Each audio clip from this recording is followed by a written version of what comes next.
First things first, writing oversight roundup. Number 1. Why is Okabe traumatized at the sight of Moeka in this timeline? By the time we reached the back end of the original series, Okabe was already coming around to being sympathetic towards her after realizing how pathetic and damaged she was and watching her get killed in cold blood by the person she looked to as a mother. When he makes it to the Steins Gate timeline, he goes so far as to get her a job working for Mr. Brown's TV repair shop and even considers her a lab member complete with badge. Am I to believe that his character changes so much after the last time fix that he would feel completely different about her, or was this just an oversight? Number 2. Why isn't anybody seemingly concerned at all about trying to prevent the World War III that they know is coming? I get that Ocarine is terrified of fucking with time travel or seemingly doing anything, but shouldn't the fact that Suzuha has come to change the past in the first place already ensure that the course of history will probably be changed? Is Daru really so loyal to Ocarine that he's just going to sit around and do nothing even though he knows that shit is going to get completely fucked in the very near future? Apparently so, considering that he seems to need Ocarine's permission just to finish the goddamn time loop machine later on. What Ocarine has done to earn this unwavering devotion, I do not know. I guess Suzuha just isn't smart enough to come up with anything herself either, because her solution is to continue begging Okabe to come up with something while uselessly floundering around trying to make Daru fuck her mom. Number 3. Wouldn't Suzuha telling Daru so much shit about the future make it likely that things won't turn out the way she thinks they will? Or is Daru's mind such a steel trap that he's going to fulfill her prophecies just to guarantee that the cycle continues as it should? Like, knowing that his little girl grows up to be a child soldier and that his wife gets gunned down in the streets doesn't cause him to change the course of things? It seems like Suzuha's extended involvement in the past would almost certainly have major ramifications on the future and was a stupid idea. Number 4. When Okabe is randomly reading Steinard back to the Alpha timeline for an episode, why does he come to in the lab? Kurisu tells him right away that it's been an eternity since he came there last, and we are never given any explanation for what would have brought him back there just in time for his alternate timeline self to warp into his brain at that moment. I would say that I guess we're not supposed to think about it, but we wouldn't even have had to if Kurisu hadn't told us right then that he doesn't go to the lab anymore, so they really shot themselves in the foot with this one. Number 5. Maybe I'm just confused about how parallel timelines actually work, because frankly they're confusing in the first place, but when Mayushi makes the phone call to her past self, thus initiating the Steins Gate timeline to transpire, shouldn't she and Suzuha and the time machine just immediately cease to exist since they are now a paradox in this timeline? I legitimately don't know the answer to this question because the original show went out of its way to never put us in a position to have to think about something like this. Number 6. This isn't necessarily a plot hole so much as just bad character writing, but why isn't Mayuri freaking the fuck out after she watches Suzuha gun down like 30 fucking guys? It's like the show thought that since we as viewers already consider Steins Gate to be a violent series where crazy stuff happens, then the characters will just take it for granted too, even though Mayuri would have never experienced anything like this in this current timeline and should be shitting bricks right now. Alright, with that out of the way, let's get into some real deep horse shit. One of the most important lines for understanding the priorities of the original Steins Gate is when Suzuha is trying to convince Okabe to come back to the past with her and prevent World War III by stopping the death of Makise Kurisu. Ocarine states that, "I don't care about 5.7 billion people in the future, but if it's to save Kurisu, I'll do it." Divorced from the context of the series, this could be taken as an amazingly callous and self-serving line of dialogue, but the reason it functions inside the story of Steins Gate is that the supposed dystopic future was never meant to be taken all that seriously as a consequence for failure. The important decisions that had to be made were all over which waifu was going to have to be sacrificed to save the other one, and whether or not there was a world in which neither had to die. World War III was just a plot device to get a time traveler from the future to come back and bless Ocarine with the technology to solve this mystery and to add a grave and edgy tinge to the series. It was a wise decision on the part of the original to never actually show us any of what this future is supposed to look like, because it's irrelevant to the story that's actually being told and is always going to be more interesting as a mystery than anything the writers could have come up with as the truth. Like,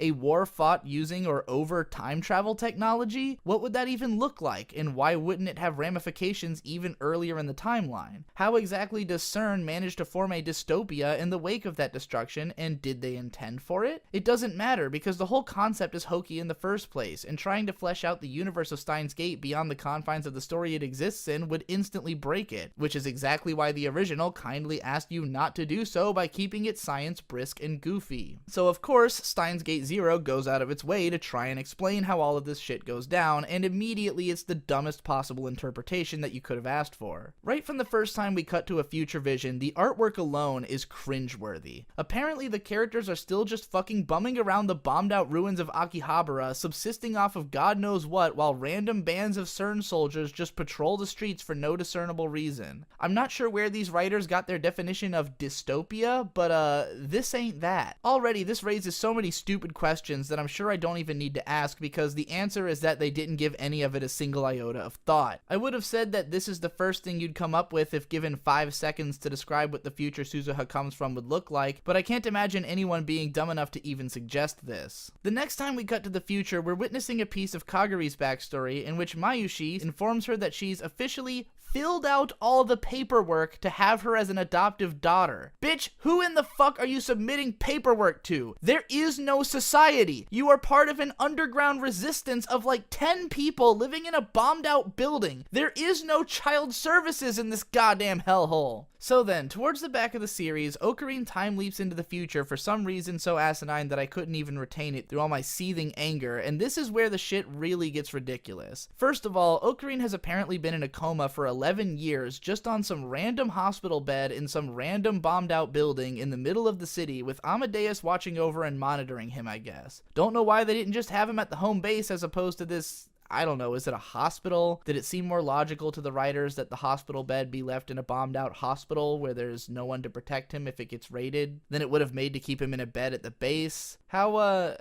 is Amadeus feeding him? How is she changing his bedpans? Okabe fights his way to the streets where he's discovered by Suzuha and then transported to the base where some stupid ass exposition happens and Daru's lost like half his weight, thus completely altering his voice. 久しぶりだお、オカリン。 Like, okay, Daru's voice was always kind of an offensive stereotype of a fat guy voice, and that was kind of meant to be taken in stride as one more aspect of tongue-in-cheek otaku ribbing, which kept the tone unserious, but apparently if he loses the weight, his voice will just change entirely. We're doubling down on the fat joke. After this, the characters go on some kind of transport mission for reasons I can't remember because my brain kernels were being turned into popcorn around here, but this is when we get to witness the single worst thing that could have possibly happened. Ferris fucking Nyan Nyan and Rukako turned into badass action heroes. First of all, it's been like 25 years and neither of them appears to have aged a goddamn day. But also, they've somehow survived the nuclear apocalypse and constant warfare to become candy hair-colored gun kata warriors. Fucking barf.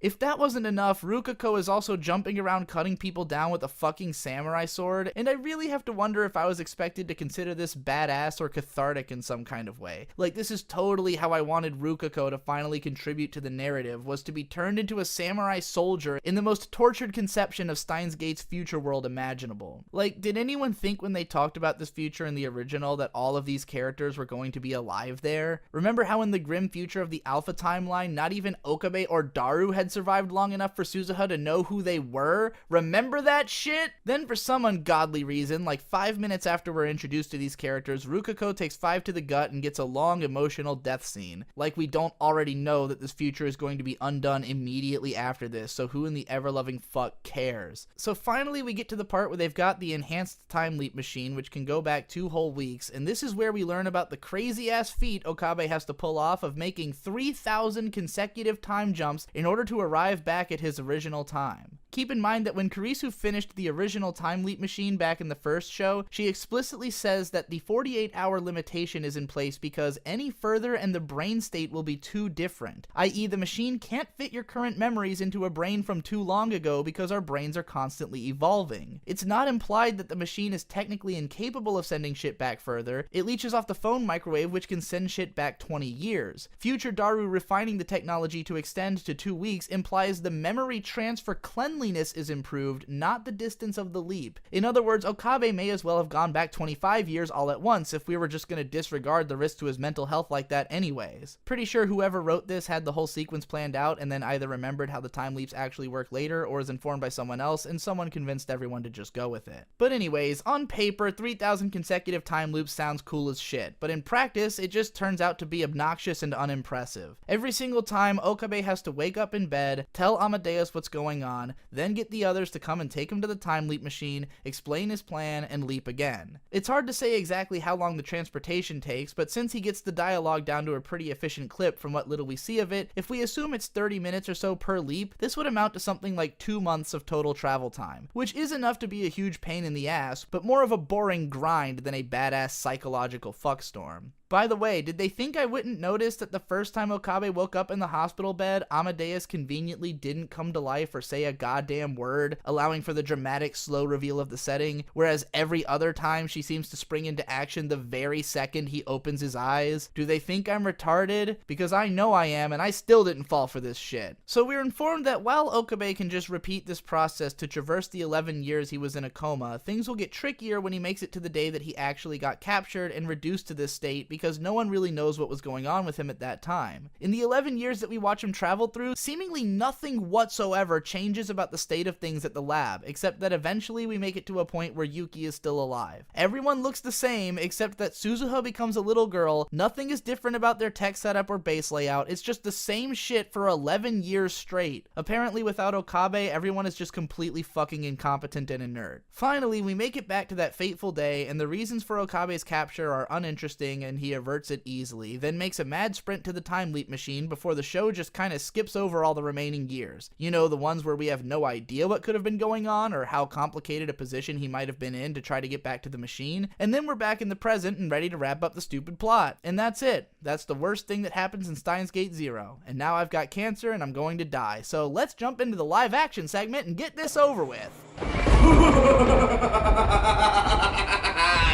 I am the mad scientist Artso Fartso, and I'm gonna tell you the real reason why Steins Gate Zero sucks.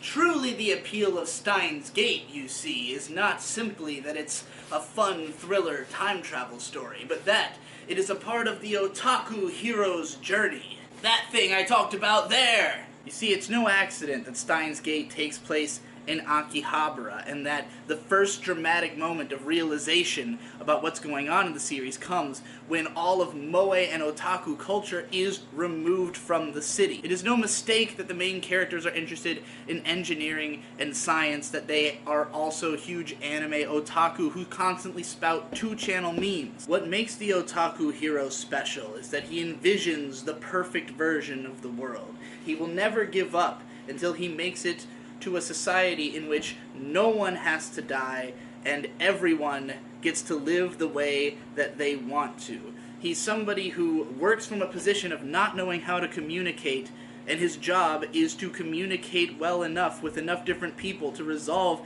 the disparate tensions between different people and their place in society in order to reach the perfect world.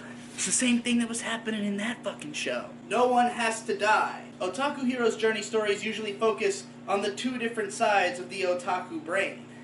On the right-hand side, you've got the creative mind that recognizes patterns in the world around it and is constantly making connections, but isn't able to explain them in coherent enough terms or with correct enough terminology in order for people to understand them. Then there's the left brain, the one that interprets all the data and tries to find the correct terminology. Sometimes these two halves of the brain are working in perfect synergy, like in No Game, No Life, but other times they're in constant combat with one another. You see, the left brain understands that the right brain is onto something because it knows it's picking up on these connections, but it doesn't have as full of a picture because it's not willing to make the leap into assuming that these things are correct without evidence. That's where Makise Kurisu plays into the story. Whereas the creative right brain knows the truth, however, can't put it into the words that will convince people, and that's Okabe. And this show explores it even further by having characters like Mayushi, who is so right-brained in her thinking that she might actually understand what's going on better than anyone else. Her emotional intelligence is more powerful, and she's able to resolve people's feelings more easily. However, she has no way of putting it into the correct words. She does not know how to communicate that kind of way. And then you've got someone like Daru, who's not particularly visionary. He has lots of data that he collects, but he doesn't really try to think beyond what he currently knows. Kurisu is a little bit more skewed towards the Okabe side. She understands that his vision theoretically might be correct, but she's constantly trying to crunch those numbers, whereas Daru just won't even believe it until the numbers are in front of him. That's why you need all 4 of them, in order to truly make it all the way to Steins Gate. The final ending! Assistant?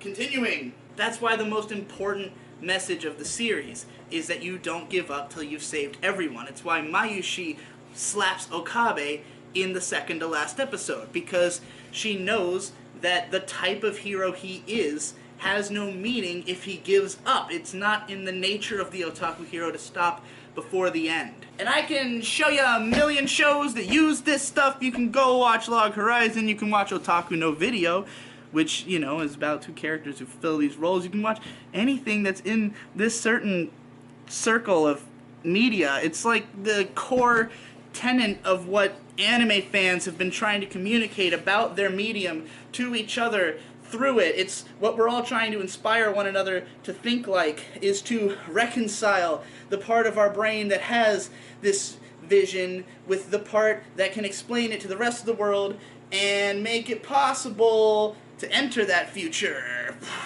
This looks cool. But nobody just wants to be preached and proselytized to. We are otaku. We want to see cute girls. We want to satisfy ourselves as people. We want to see a show that shows people like us accomplishing things that we wish we could accomplish. Not just saving the world, but saving the girl and getting the girl. Getting with all the girls, especially the girls who, at some point in the timeline, might have considered themselves boys.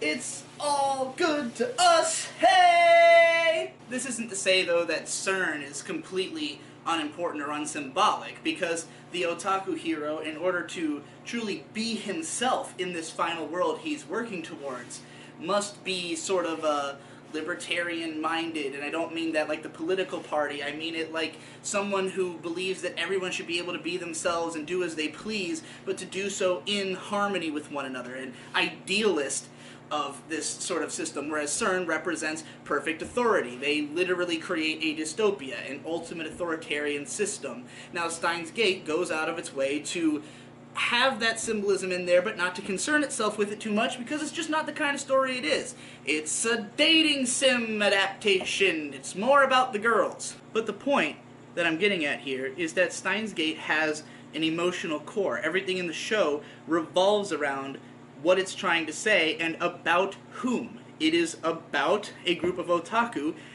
what kind of world they're trying to get to, what kind of problems they face in trying to reach that world, and the hilarious, wacky science that they use to get there. And the thing is, while I've been saying all throughout this that the science in Steins Gate is bullshit, it also is as close to true as it could be. Nerds who watch the show love to talk about how a lot of its appeal comes from the fact that it's almost believable. Now, obviously, it's not possible because that phone microwave didn't take me to the fucking past. And if it could, someone would have built it by now. So that, you know, it is bullshit, but it's grounded bullshit. It's grounded in the kind of stuff nerds think about and talk about on sites like 2channel. And this is really why Steins Gate Zero is so disappointing, because it just doesn't have any of this. It doesn't care about what the story means. It doesn't care about what makes it unique and special or who it's intended to reach. It's just Steins Gate fanfiction. It's just taking those characters and that world and attempting to flesh them out, but doing so with no consideration for what the story was about. It was about the otaku hero's journey. Steins Gate Zero is about zero. It's about nothing. It's fucking pointless. And it sucks. You've been watching Steins Gate Zero Sucks! Right here on the Digibro channel, which also does video game analysis now on the I Am Games channel. So check that out. We live stream 3 times a week. It's a busy schedule. Got a lot going on. I just spent $700 on heating oil. I need your money, so patreon.com/.